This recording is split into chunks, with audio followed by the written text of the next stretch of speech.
Good morning and welcome to Grace Gates Church on the Couch. I'm so glad that you're joining us here this morning, and we just want you to know that you're welcome. So wherever you're joining us from around the world or New Zealand, we are so glad that you're here. We're going to be having some awesome conversations this morning, and we're going to be diving straight into chatting to one of my friends who I got to interview this week about our well-being. So how are you doing in your bubble, and how are you feeling at the moment, 3.5 weeks into lockdown? So let's go check out what she has to say. Morning. Hey GraceGate, this morning we have a cool opportunity where we get to interview my friend Liz. So Liz, before we get into it today, do you want to just tell us who you are, a bit about yourself, your passions, your family? Yeah, so I've met some of you before. As Zolia said, my name's Liz. My background is in occupational therapy and counselling. Did my counselling course at Auckland Uni. Woohoo! Love New Zealand. I do have the map in the background. It's still very much home. So as you can hear, I originally come from South Africa, but lived in New Zealand for 11 years and currently in Australia. And married to Norman Hurlo, for those who might know him. I've got 2 kids, Noah who's 5 and Ava who's almost 3. So even though isolation's a bit tough, just love hanging with them. That's awesome. And this morning I want Liz to be sharing a little bit about well-being with us. So Liz, do you want to tell us what even is well-being? Yeah. Cool. Hey, so sometimes I'll be referring to an iPad if I look down a little bit, because we've been discussing this topic quite a bit. I'm really passionate about it and want to record or share a few things that others have shared, which I think are really valuable. So looking at the concept of well-being, it's a real complex concept, but in a simplistic way, it includes what looks at a sense of feeling of happiness and being well in our physical, our mental, our emotional, spiritual capacities. So I know we're in a really different context and time where that's going to feel very different, but that's kind of the general explanation to that. Yeah. All those capacities are quite interconnected, and so if one is suffering a little bit or one is growing, they influence all areas of our well-being. So during this time then of COVID-19, how is our well-being being impacted? Like, what are your thoughts around COVID-19? We all know this is a really challenging time. For some people, it's incredibly distressing being in the homes that they're living in. And I really want to acknowledge some of those families and also encourage that if you're in a situation like that, to talk out, to find someone that you trust, because it can be really challenging. And I'd also like to acknowledge, I know our circumstances here in Australia is quite different to those in New Zealand at the moment. So I don't feel I fully understand everything you guys are going through, but I can share some thoughts on this experience. Some of the things the psychologists have suggested is that all of us are experiencing a collective grief, that our current reality is that we're experiencing like a pre-trauma in a way. We feel a bit helpless, we don't really know what to expect. Things are quite unpredictable and shifting, and so it does make it quite challenging when there's that collective experience, because sometimes some of us might be feeling quite low and some might be feeling really good, and we kind of lift each other up. But there's this collective challenge at the moment which can make it quite difficult. Something you mentioned earlier was about like when we're in this closed sort of group on our own, it can get quite chaotic. So how does that sort of look? I love the idea of connectedness and the importance of us all being interdependent on each other. The law of entropy, which is kind of a universal law. I don't know a whole lot about science, but I understand that it's a measure for disorder of a closed system. And I think that it applies to us as well emotionally. So when we're functioning in quite a closed system, our thinking becomes chaotic. We need people to speak into our lives. We need to speak into other people's lives as well. Yeah. And that's why connecting is really important. So we Yeah. don't get stuck in those patterns of thinking. And speaking of thinking, so how at the moment, how would you say our well-being's sort of impacted about in our thought process or in our mind? How's our well-being sort of been affected? So Zolly, I just want to share a few things that I feel that I've been reading about and that people have been sharing with me on how we can take care of our minds, because that's really important. Whatever we're thinking about is going to affect our mood, is going to affect our family, it's just going to have this ripple effect. So taking care of our minds is really important. One is to check our self-talk. This is really powerful, and it directs, as I said, our feelings, and it's often influenced by what we're spending a lot of time engaging in, what we're filling our minds with. And so I've been really encouraged, and I encourage other people to have people that speak life into your thinking, speak hope and encouragement. That is really crucial to stay well in that space. To direct our focus, that's the second point. Whatever we spend a lot of time focusing on is what we're going to grow. So the more we feed into something, the more we feed something, it grows. And so if we are feeding our fear, which is also really normal in this time, the more that's going to grow. So I've recently asked a friend to hold me accountable to some of the things I'm thinking about and some of my health habits, because it's too hard to do it on our own. And so I encourage people to do that as well. The third one is being aware about what we need, because sometimes when we're not aware of what we need, that overflows into how we treat ourselves and treat other people. One of the ways we can do this is decluttering and finding space to reflect. And there's a poet named Martha Postlethwaite. In her poem, The Clearing, she states, create a clearing in the dense forest of your life. Create space to reflect and to think, and to make sense of what needs attention in your life. And when we do that a little bit more, we get a sense of what we need to respond to, so that we don't project other things onto our family and onto other people. Yeah, that's really cool. I guess that's the whole thing of breathing room for ourselves in whatever area it might be as well. So if we're doing a bit of that, those 3 tips you said, how would those tips sort of fit and relate to our general health as well, like the rest of our health and our well-being, not just in our mind, but our body physically as well? Yeah, that's a really important question. As I mentioned, with well-being, everything is so interconnected that the general principles of exercising, getting out in the sunlight, eating well, sleeping well is really important. And I know sometimes we think these things are cliched, but those things impact our mental space quite a lot. And so trying to do those things, even if it's just a really small period of time a day, and we don't have to do a massive, hour exercise slot or anything, just even doing for 10 minutes, just getting the heartbeat going. And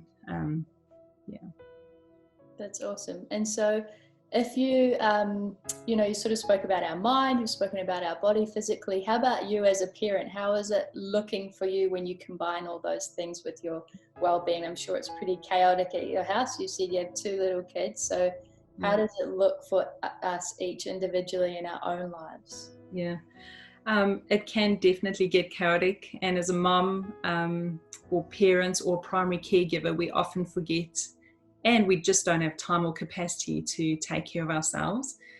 And it's really crucial that we do. And once again, even if it's small chunks in our day, or I usually just take a cuppa and go sit outside in the sun, and even if it's for 10 minutes, just take some time out to look after ourselves. So it's just those small things that are really important.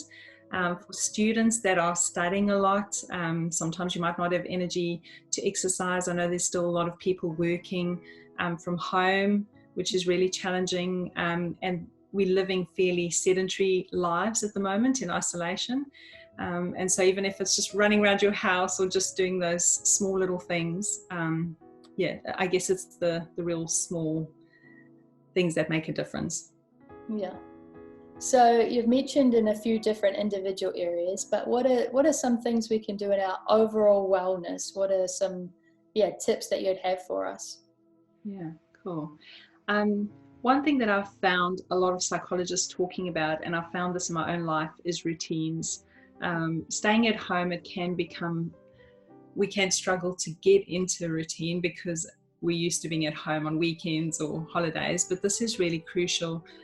When we experience some form of trauma or pre-trauma or change, as we are at the moment, there's a sense of helplessness at times and a sense of timelessness. And so what psychologists suggest is that when we have routine, it helps us to feel a bit more in control of our immediate space and environment, and it gives us structure to time, and it gives us chunks of time that we can goal set. The goal setting is a lot easier. So I found that was really helpful. It's a time to be sharing our stories with our family or with others. I know sometimes our families that we're living with, there might be a lot of distress, and so finding someone outside of that to share your story with is really important. Giving people and yourself grace and a wide berth during this time, being kind to yourself, because our best today and our situation today is very different to how it was a month ago. Yeah, that's right. That's a good one. So just being really kind and knowing that what you're going through is really normal in terms of this COVID-19 reality. Finding humor in things and trying to be playful, I think, is also really important. I read a fact the other day that kids laugh over 200 times a day, and us as adults laugh, I think it was like under 10 times a day, like that really good, healthy laugh. And I was really encouraged to just find humor in things and be more playful. And I know people's situations are really challenging, and sometimes it's really hard to find anything beautiful in the day. But just looking around and trying to find the goodness that we do see is important for our well-being. That's cool. And I think one of the last questions I just wanted to ask you about some of the goodness that we see. I think a lot of it, it sort of comes from our mindset, and as Christ followers, we sort of have a bit of hope, a glimmer of hope in there amongst it also. How does your faith affect your well-being, especially during this time as well? Yeah, it affects my well-being quite a lot in a real positive way, and I think it comes down to our picture of God. And for me, my picture of God is that He's a beautiful, loving God that really wants to help us in whatever we're going through. One of the images I have in my mind regularly is Jesus sleeping in the boat when it's quite stormy, and that He's got this total peace, and that He can give us that peace amidst the storm. That's one of the things for us to do as well, that I encourage, is finding a metaphor of hope, and whether that is a story in the Bible, whether it's something that is meaningful to you. Another metaphor of hope that I have is from a song, and one of the phrases is the anchor holds in spite of the storm. Kind of that whole stormy metaphor as well, that no matter the conditions we face, if God is our anchor, we'll stay grounded. It's usually really stormy at the top and quite peaceful at the bottom of the water, below the water, and He offers us that peace amidst the storm. And so I really love that about God, and I try to claim those real positive things to gain strength from that. I'll share one more example, which was quite profound when I was thinking about the Easter story, which we've just, I guess, recently celebrated, is that Jesus immersed Himself in our chaos, in the stress of life, in everything we were experiencing, to give us peace on earth. And I just love that picture of Jesus as well. Yeah, diving right into the mess. Yeah, absolutely. To give us that hope. That's so cool. Do you have any final thoughts you were wanting to share? Yeah, just want to encourage people to definitely find someone to talk to, connect with people. I find that even though we have technology at hand and we usually do, I know there's a lot of people that I've been counseling and speaking to that haven't really reached out there much because they may be feeling a little bit low or flat. And I just want to encourage you, don't do life on your own. We weren't created to do life on our own. Connect with people. And that's not because there's any failure on your part. It's because we were created to connect with each other and to love on each other. And so every single day, just connect with someone. That's really important.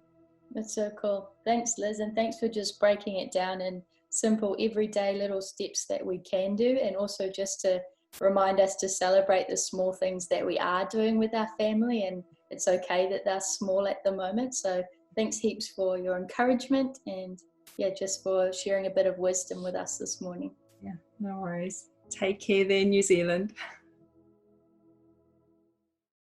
Hey, thanks so much, Liz. I hope you found that as encouraging and as helpful as I did. And if you would like to continue that conversation and you feel maybe you need some help with your well-being, feel free to reach out to us. But in the meantime, this is the time where you can go get comfy, get your slippers, get whatever it is you need, get cozy on the couch, because we're going to go diving into the Word this morning and hear what Wesley has to share with us.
So this past week, I'm scrolling through the news on my phone and I come across this article that says that although New Zealand is currently decreasing in the number of cases for the coronavirus, there's another pandemic that is rising. And the police echoed how they've just received so many more domestic violence cases in New Zealand currently. Robin, a guy from our church this past week, shared an inspirational thought, and in his inspirational thought he asked this question like, how's the air in our bubbles? Is it feeling a bit stale? How's the air in our bubbles? So this morning, as we kick off church on the couch, I want to ask you the question like, how is your bubble currently? How are things looking like in your bubble currently? If we had to have CCTV cameras all across our bubbles, how would you be encouraged that others could actually see what's happening in your bubbles? How's our patience level with each other? How's our patience level with our kids, with our flatmates, with our parents? How's our patience level? How are we reacting? How are we responding with each other in our bubbles? How are we valuing each other through our actions? One of the things that I just keep realizing that during this time, it's as if we're doing the same thing over and over again every day. We get up, we make breakfast, we dirty dishes, we get into work, we make lunch, we dirty dishes, and then for dinner, we make dinner and we dirty dishes, and then we clean it all up, and the next day we have to do the same. And all those tasks maybe getting a bit burdensome for you. All those to-do lists getting a bit burdensome to you, and are we slacking on them? And is that impacting maybe how our bubble is actually functioning currently? How are we encouraging each other? How's your bubble currently looking? But more than that, this morning I want to ask you, how are you doing? How are you doing? Where are you? Like, not where are you in your location, but where are you in your location emotionally? Where are you spiritually? Where are you physically? Where are you mentally? I found myself just last night getting agitated at the smallest thing. I was cooking myself a steak, and as I was cooking it, I got chatting and I lost track of time, and after I'd cooked it, I realized that I'd overcooked my steak, and I was just agitated. I was just frustrated at something that's so small and insignificant. Maybe you can relate. So where are you? And more importantly, if we know where we are and we ask ourselves that question, how did we get there? How did you get to where you are currently? How did you get there? And then also, the most important question that I want to be asking us today is who are you becoming? Who are you becoming in your bubble? Look, we've been now, I think today is 25 days that we've been in lockdown in New Zealand. And who are you becoming? Is it the best version of yourself? Who is our bubble? How and what are our bubbles becoming during this time of lockdown? I truly believe that we're going to come out of this season, and this season isn't going to last forever. But the question I want to ask us today is, who are we going to come out on the other side like? Are we going to be the best versions of ourselves? Who are we going to be beyond our bubbles? Maybe 1 week from now we're going to come out, maybe a month from now, but who are we becoming in the next couple of weeks or months or years to come? Today, I want to try and answer the question of what we can actually do about that. Maybe this isn't for you today, but maybe you can relate with me And you can see like, hey, actually, I'm not becoming the best version of myself. And honestly, as a Jesus follower, I don't feel that I'm really thriving during this lockdown period. And I'm actually really finding it challenging to function really well. A couple of weeks ago, I came across this passage in the book of Galatians that I personally felt was so helpful for me during this season. And I took this passage and I shared it with our staff team. And this morning I want to take this passage and I want to share it with you because I believe this passage has some really practical action steps that we can implement now, currently, while we're in our bubbles, but that is actually going to make an impact beyond our bubbles. So the book of Galatians, and if you have a Bible, you can turn with me to Galatians chapter 6. But more importantly, I actually want you to grab a pen and a piece of paper or grab your phone and I want you to jot down some of these gems and some of these action steps that I believe can be so helpful for us. So as we read through this passage today, there's 10 things that really stuck out for me that I want you to jot down, and I feel that these would be really helpful for us during this current season while we're in our bubbles, that can really encourage us and help us to move forward and help us actually to become the best versions of ourselves. So let's have a look at this. So Paul, who writes Galatians and writes to the churches in Galatia, he shares this as this is the last chapter in this whole book, and he's been navigating the tension between those who have practiced the law and followed Jesus by all the rules and regulations all their life, and these new people who are coming in and finding that, hey, they want to live their life the same as Jesus. They want to be Christians. They want to be Jesus followers. And the tension this was creating. And then Paul summarizes, he argues all the points throughout the book. And then he comes to the end of the book and he shares this encouragement where I honestly believe some of these action steps can be so beneficial for us in our lives currently in this season. So Galatians chapter 6 and from verse 1, and I'm going to be reading from the paraphrased Message version. If you want, you can read it afterwards in any translation, but I really love the language that Eugene Peterson uses in this translation. So first of all, he starts in verse 1 and he says, live creatively, friends. Action step number 1 is that we will live creatively. I've loved to see that during this time that we're in this season, there's been some of the best Kiwi ingenuity that I've ever seen. People are doing the randomest, craziest things that I've ever seen, but most importantly, some really fun stuff.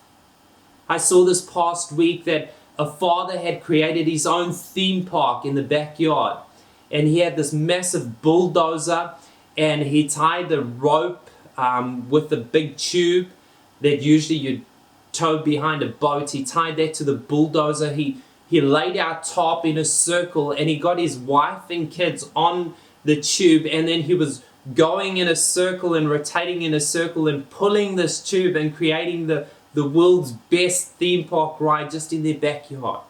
And I love that because what I think Paul kicks off here is he's saying, hey, live creatively. Like life is meant to live with joy and purpose and fun. I've been hearing stories of people just doing marathons in their backyard. Like whatever it is for you, like let's live creatively. He then shares and he says, if someone falls into sin, forgivingly restore him, saving your critical comments for yourself. You might be needing forgiveness before the day's out. Point number 2, the action step number 2 is forgivingly restore. I know that this season is creating so much more stress, so much more fear, so much more anxiety for all of us. And I think this is a prime time where the enemy, this is his terrain. This is where the enemy wants to come in and steal, kill, and destroy. He wants to kill relationships. He wants to wreck relationships. And yeah, I think it's at this time that we need to practice forgiveness even more. With those in our bubble, when we're not getting it right all the time, when we're falling short, when we're making mistakes, this is a time where Paul is encouraging us and he says, forgivingly restore. Like, let's practice more grace. Let's practice more love. Let's practice more forgiveness. He says, stoop down and reach out to those who are oppressed. Share their burdens and so complete Christ's law. If you think you are too good for that, you are badly deceived. Action step number 3 is let's stoop down and reach out. I love the language he uses here because the stoop is this metaphor or this understanding that, hey, you're up here, but now, hey, come down. Come down, like it's this humility that he's begging us for, and he's saying, hey, I want you to come down and stretch out your hand. If you thought you were too good, if you thought you were the coolest thing out, it's like, hey, just come down a bit and stoop down to serve each other. And even in the words he uses here, his share their burdens. In other words, let other people's burdens become ours. Like, wow, have you thought of that? Like other people's burdens, where other people are maybe struggling without a job or not having enough finances or food at home. Hey, let us take that responsibility and let us take that on us, and let's reach out to those people and make those burdens our burdens. Let's give our ear when people need just a listening ear. Let their burdens become our burdens. He goes on and he says, make a careful exploration of who you are and the work you have been given, and then sink yourself into that. Like, marinate yourself into that. Don't be impressed with yourself. Don't compare yourself with others. Action step number 4 that I think will be so helpful for us is to make a careful exploration of who we are. Hey, during this season, I think it's essential for us to take a few minutes every day and just spend some time in solitude or in chair time or just in prayer, and in prayer that we're actually asking God, like, God, who am I? And then stopping and then listening and then actually asking again and maybe saying, hey, God, who am I really? Not the narratives or the stories that I think I am, but who am I really, God? And in that, asking God, like, God, please to transform me, change me from the inside out, and also help me to realize how you have created me, how you've wired me. And now with all of that, he says, make a careful exploration of who you are. And then he says, when God reveals all of this to us, let's use that to make a difference. Let's use what we've got in our hands to actually make a difference. He says, each of you must take responsibility for doing the creative best you can with your own life. I love the language he uses here. And point number 5 is to take responsibility. I've got John Bon Jovi's song in my head, It's My Life. It's now or never. I ain't going to live forever. I'm just going to live while I'm alive. Paul's encouraging us here that, hey, while we're alive, let's take responsibility of our lives. It's in a season that it's easy for us to pass blame and to point the finger at everyone who's getting things wrong. But it's in this season that Paul's crying out and saying, hey, let's take responsibility of our lives. Like, some of us are still drinking on baby's milk and we're adults already. Like, hey, we need to be on the solid food. Paul's saying take responsibility of your emotional life, of your spiritual life, of your mental life, of your physical life. It's your responsibility. And he's encouraging us here, hey, take responsibility of your faith. Take responsibility of your friendships. And most importantly, take responsibility not now only in our bubble, but hey, in our future and where we're headed. Be very sure now, you who have been trained to a self-sufficient maturity, that you enter into a generous common life with those who trained you, sharing all the good things that you have and experience. Action step number 6 is enter into a generous common life. In other words, like, hey, what you have received, what you have experienced in life, what you have gone through, whether it's the good or the bad, Paul's encouraging us here to share it. It's in a season like this that some of us have got stories, some of us have been through stuff, some of us have got the greatest wisdom that we've learned in the textbook of life that has been really difficult. And Paul's saying, hey, what you've got now, become generous. And I love this when he says, enter into a generous common life. Like, let's allow this to be our lifestyle. That what we've got, what we've learned about God, what we've learned about life, let's share it. What we've got in our hand, whether it be our wisdom or our resources or our finances, let's share it with others. And then he says, don't be misled. No one makes a fool of God. What a person plants, he will harvest. The person who plants selfishness, ignoring the needs of others, ignoring God, harvests a crop of weeds. All he'll have to show for his life is weeds. Action step number 7 is don't be misled. It's such an easy season to go down the wrong road.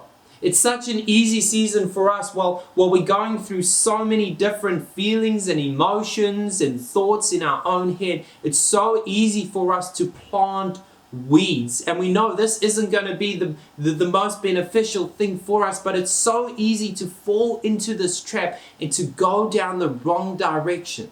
And Paul's saying, hey, just pay attention. Don't be misled. Like, what you're going to plant, if you're going to plant weeds during this season, that's what you are going to produce. He's saying, hey, don't do that. And I love right after that, he shows us what we should be doing instead. He says, but the one who plants in response to God, letting God's Spirit do the growth work in him, harvests a crop of real life, eternal life. Action step number 8 is let God's Spirit do the growth work. In this season, I love this as he shares here, but the one who plants in response to God. In other words, the one who plants things because of the overflow of what God has done for us. I mean, us, as we sit and as we spend time with God, we experience His love, His grace, His forgiveness, His kindness. And now with that, let's plant those seeds. And he says, hey, let God's Spirit do the growth work. In other words, just let's pay attention. Let's allow God to do what God does best. Let's allow Him not only to be with us, but to actually work in us. And let's allow the Holy Spirit, when we hear that voice nudging us, or when we hear and we know, hey, this isn't the wisest thing that I should be doing, let's pay attention to that voice and let's actively pursue it and say, hey, I'm going to respond to that voice. I'm going to surrender to that voice. So let's pay attention to that voice. He goes on and he says, so let's not allow ourselves to get fatigued doing good. At the right time, we will harvest a good crop if we don't give up or quit. Action step number 9 is don't give up. It's such an easy season for us to throw in the towel. It's such an easy season for us to give up on someone, especially in the time where we're being told to make sure that we practice social distancing. And the way that I see that is because our relationships are only maybe on FaceTime or through text messages or through calls, and we don't have that FaceTime, that right personal FaceTime, it's so easy to give up on someone. But please, let's not. Let's not. In this time, Paul's encouraging us and he says, hey, even if they're selfish, please don't give up on them. Please don't give up on them. And some of us today, you're wearing battle scars all over you. You got bandages, you got band-aids from doing good. Paul says, hey, please don't grow fatigued. Don't give up, because what you have been sowing, you will reap. God's doing something through everything that you are doing through your life. He ends off then with this. He says, right now, therefore, every time we get the chance, let us work for the benefit of all, starting with the people who are closest to us in the community of faith. Action step number 10 is let us work for the benefit of all. Yes, it requires work. There is something that we all have to do. And I love what he says here is work for the benefit of all. In other words, as we're in our bubbles and as we live our life, let's serve everyone. Let's see everyone. Let's not just see people who are closest to us or our friends or our neighbors, but this is an action step. We work for the benefit of all. Like, it doesn't matter who the person is. It doesn't matter what they've done. It doesn't matter how they treat you, but let's see how we can work for the benefit of all. In other words, how we can actually help others, even our enemies during this season. And then he says, especially those who are closest to us in the community of faith. Hey, during this season, it's so essential that we continue to invest in our faith community, in our church, in our Gracegate family. Let's make sure that we're looking out and seeing our church family and seeing how we can make sure that we take good care of each other. Now imagine with me for just a second, imagine the difference that could happen if we practice maybe just one of these things currently, right now, in our bubbles. Imagine not only the difference it could make now, but imagine the impact it could make in the future, in the seasons that are still going to come when we exit lockdown, but when we still navigate an uncertain future ahead of us. Imagine if we decided, hey, we're not just going to only take action step number 1, but we're going to try and do number 2 or number 3, whatever it is. I want to encourage you. Why not go through all these 10 action steps and pick out 1 or 2 or 3 or even all 10? Imagine the difference this will have on our relationships with each other. Imagine the difference it will have the way we serve our community. Imagine the difference it could have as we serve our whole world and our country, as we practice living out some of these gems that Paul encourages us with. I want to end today with sharing Paul's final words as he wraps up Galatians chapter 6. He wraps up, and I'll encourage you to actually go and read this whole book, because there's some really interesting debates and discussions about living by the flesh and actually living with the Spirit. In other words, allowing God actually just to live in our lives and empowering us to do all these things. But he ends his whole book off, and this is what he says in Galatians chapter 6, verse 18. He says this: may what our Master, Jesus Christ, gives freely be deeply and personally yours, my friends.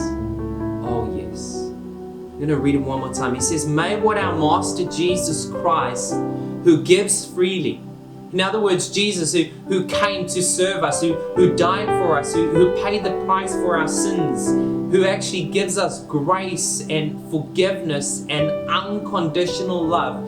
That same Jesus that we receive freely, he says, hey, may our Master Jesus Christ gives freely be deeply and personally yours.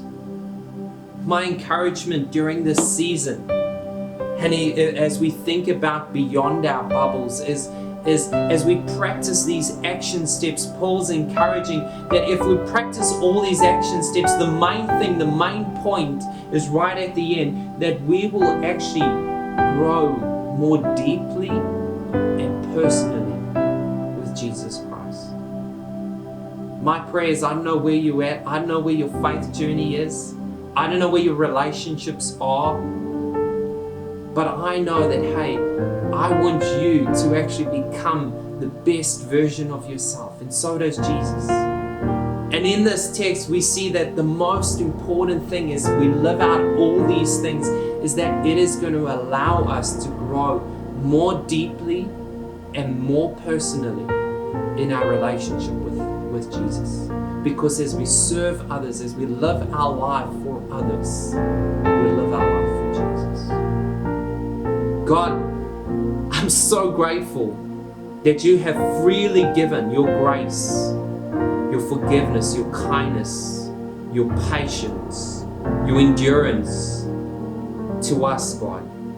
And God, in this season where we find ourselves, I pray that whatever each and everybody is feeling and experiencing at this time, that you will allow us to apply some of these action steps and some of these gems that Paul speaks about, so that we can actually find what it truly means to live life with meaning and purpose and being a Jesus follower. So I pray for our whole community. I pray, God, that this won't just be an inspirational talk, but these things we'll implement them, we'll apply them, and this will bring us so much joy and so much life and so much meaning, not only now in our bubbles, but beyond our bubbles and in the future. God, so come and speak clearly and come close to us during this season is our prayer in Jesus' name. Amen.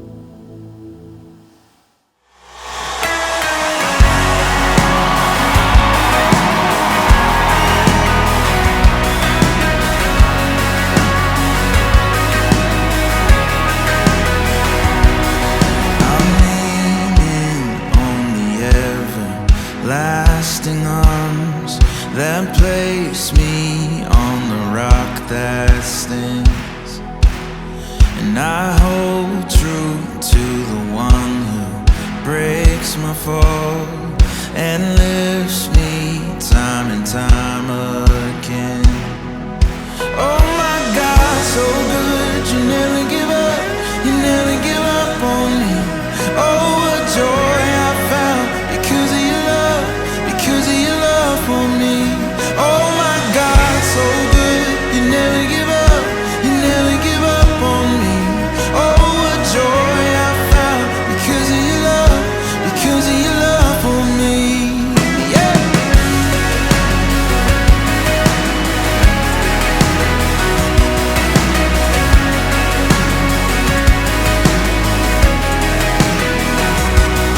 This freedom purchased by the highest price, this grace outweighing all my shame.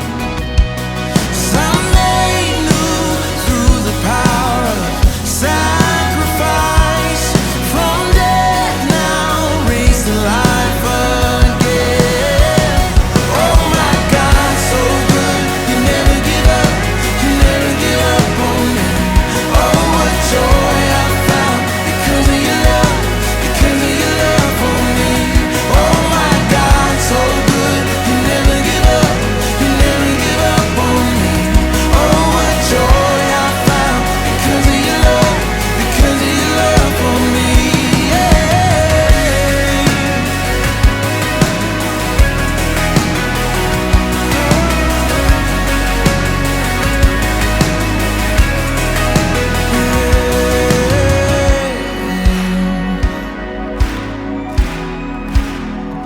set this joy in my heart.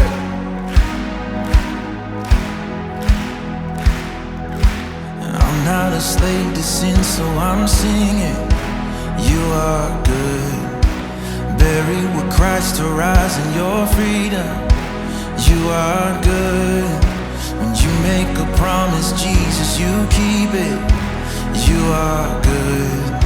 So I praise your name as long as I'm breathing. 'Cause you are good. Come on! I'm not a slave to sin, so I'm singing. You are good. Buried with Christ to rise in your freedom. You are good. When you make a promise, Jesus, you keep it. You are good. So I praise your name as long as I'm breathing. 'Cause you are good, yeah.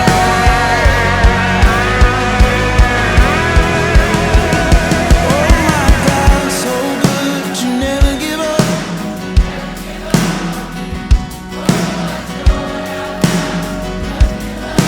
Because of your love for me. Oh my God, so good. You never give up on me. Oh, what joy I found because of your love for me. Oh my God, so good. You never give up. You never give up on me. Oh, what joy I found because of your love for me. Oh my God, so good. You never give up. You never give up on me. Oh, what joy I found because of your love for me. I'm singing, I'm not a slave to sin, so I'm singing. 'Cause you are good. Buried with Christ to rise in your freedom. 'Cause you are good. When you make a promise, Jesus, you keep it. 'Cause you are good.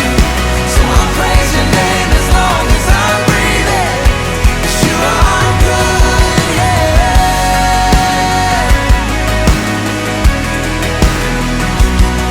You are good to us, God.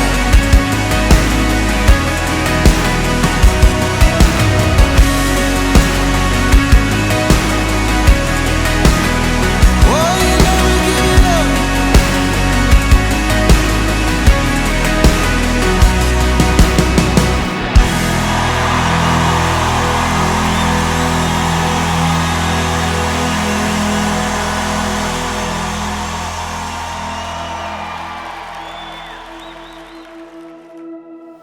Hey, thank you so much for taking the time out today and joining us here on Church on the Couch. And I just want to encourage you, we're going to have some more conversations about what we've spoken about today in our Zoom groups. All the details is going to follow straight after this. So why not take a few minutes? We're only going to have like about 40 minutes of conversations. Why not join one of our hosts and let's continue to converse about this. Or even if you're alone and you don't feel like, hey, that's your fit, why not take some of the discussion questions which you can find right on our website and take these points and just go and meditate on this and see, hey, how can I practice and live these things out?